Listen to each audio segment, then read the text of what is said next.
بصي، لو منعتي نفسك من الايس كريم عشان الدايت يبقى فوتي على نفسك متعة من غير سبب. استني ثواني، لان النهاردة هقولك الحقيقة اللي محدش بيقولها. هناخد جولة سريعة بين دولسي فانيليا بالشوكولاتة والبسكوت وفرايدي بالبطيخ، وازاي تاكليهم وتفضلي ماشية على الدايت من غير ما تحسي انك بتحرمي نفسك.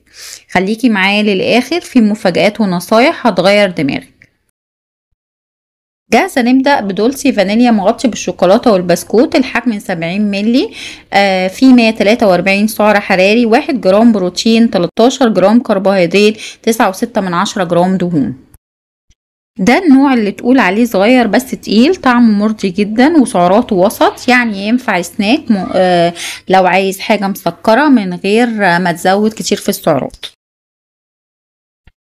نروح بقى الايس كريم فرايداي بالبطيخ، واللي بجد يعتبر اخف. المعلومات الغذائية فيه 125 سعر حراري، 1.7 جرام بروتين، 17.7 جرام كربوهيدرات، 5.2 جرام دهون. ركزي معايا، لو هتاكلي دولسي 143 سعر قللي معلقة زيت من اكلك. لو هتاكلي فرايداي 125 سعر شيلي مكانه فاكهة كبيرة. الموضوع كله موازنة مش حرمان، انتي ممكن تاكلي كل اللي بتحبيه بس بعقل. واهم جزء بقى ازاي تاكلي ايس كريم وتخسي برضو. اول حاجة نختار الحجم الصغير، تاني حاجة ناكله بعد الوجبة مش على معدة فاضية، تلاتة نشرب مية قبله، خليه مرة او مرتين في الاسبوع. وما تنسيش مفيش اكل بيخسس او بيتخن لوحده، اللي بيتحكم هو اجمالي سعراتك. وفي نهاية الفيديو حابة أقولك حاجة يمكن تغير طريقة تفكيرك في الدايت.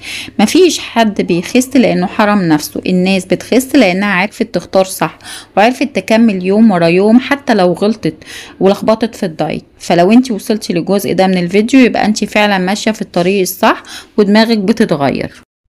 ما توقفيش وكملي، وكل خطوة صغيرة بتعمليها النهاردة هتشوفي نتيجتها بكرة.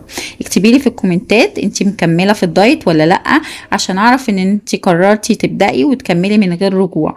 وصدقيني طول ما انتي بتتحسني حتى لو بنسبة بسيطة هتوصلي لنفسك فيه. واستنى الفيديوهات الجاية. سلام.